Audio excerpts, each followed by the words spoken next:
Now, to get the latest situation in Davao, we have News 5 Davao correspondent Bril Montalvo. Bril, there are reports coming in na umalis na daw si VP Sara Duterte kaninang alas 7 or 7:40 in the morning to Amsterdam. Is that true? Do you have information on that? Bril, we can't hear you. Ayan. Yes, Angela, Grego, tama kayo dyan. No?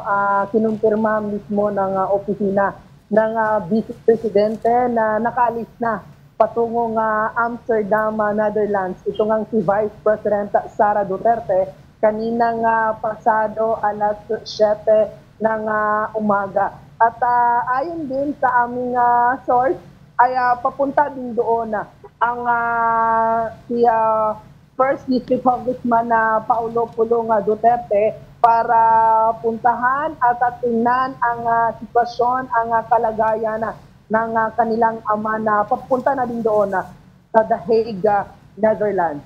Bril, ano yung mga damdamin dyan?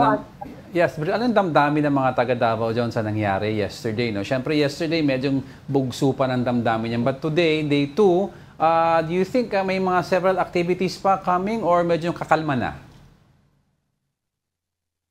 Alam mo, Diego, kahapon nang malaman ng ilan sa mga Davaoenyo at mga supporters ng pamilya Duterte ang nangyaring pag-aresto kay former President Rodrigo Duterte doon nga sa paglapag niya sa Ninoy Aquino International Airport sa galing Hong Kong ay labis ang galit at pagdismaya ng mga Davaoenyo at mariin nilang kinundin na ang naging hakbang ng gobyerno sa pag-aresto kay former President Rodrigo Duterte. At may nakausap nga tayo kahapon ng mga Davaoenyo at sabi nila na nasa likod na daw sila ng pamilya Duterte at nananatiling nakasuporta sa kanila. At yung isa din na senior citizen na 70 years old ay pumunta pa doon sa venue kung saan dinanap ang prayer rally at ito nga candle lighting ceremony.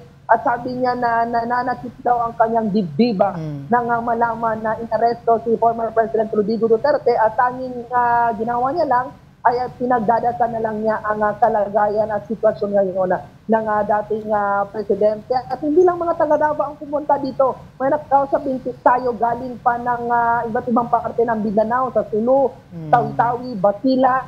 Dumako pa sila dito kahapon para makita doon nga sa sinagawang candle lighting activity dito nga sa Davao City in support sa pamilya Duterte at maging ito nga kay former President Rodrigo Duterte. Bril, may sightings ka ba ng dalawang anak ni Pangulong Rodrigo Duterte dyan, si Pulong at saka si Baste, sa mga gatherings or any other event na nakita mo dyan yesterday? Nakita mo ba sila?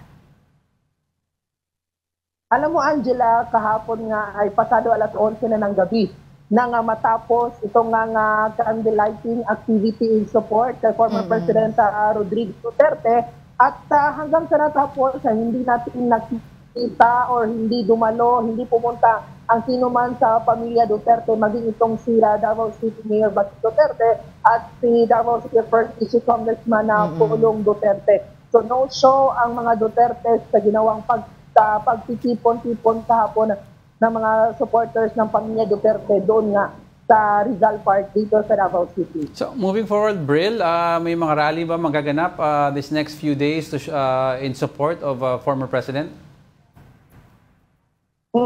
Alam mo kahapon na ng gabi bago matapos itong prayer rally at candlelighting ceremony dito sa Davao City is tinanong ni Councilor Davao City Councilor Ryan Alejandre kung may plano ba itong mga dumalo na umuwi. At ang sabi ng mga dumalo na hindi daw sila uuwi hanggat hindi makakabalik dito sa Pilipinas, particular dito sa Davao City, si former President Rodrigo Duterte. At sinabihan lang sila na pauwi na kayo, balik na lang kayo bukas. Ayan. So expected ngayong araw o mamayang hapon ipagpapatuloy itong isinagawang rally or candle lighting activity in support of former President Rodrigo Duterte. Sa ngayon, walang pang tao doon sa Rizal Park sa Davao City.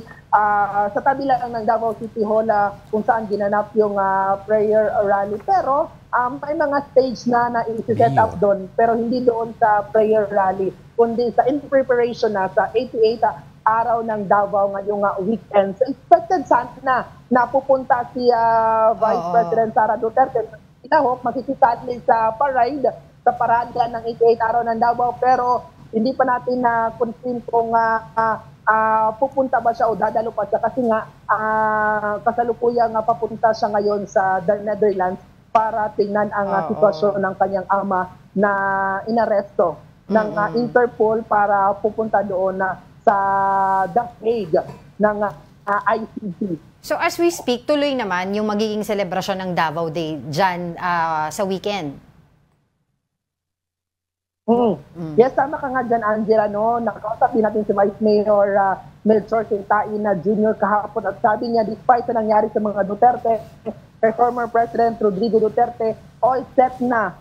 Tuloy pa rin ang activity, mga series of activity na nakaline up in celebration sa 88 araw ng Davao. Pero medyo malungkot, no? Sabi nga niya na medyo malungkot ngayon ang celebration kasi nga sa nangyari. Kaya former President Rodrigo Duterte sa pag-aresto. Kasi nga, na-expect na every araw ng Davao is makikilahok. Ito nga pamilya Duterte, especially si former mayor at former President Rodrigo Duterte. So, sa ngayon, mukhang hindi makakadalong itong si former President Rodrigo Duterte sa celebration ng araw ng Davao ngayong weekend kasi nga inaresto siya kahapon ng umaga. Alright, sige. Go ahead. Yeah, I just want to say thank you to Bril Montalvo for giving updates there in Davao. Thank you, Bril.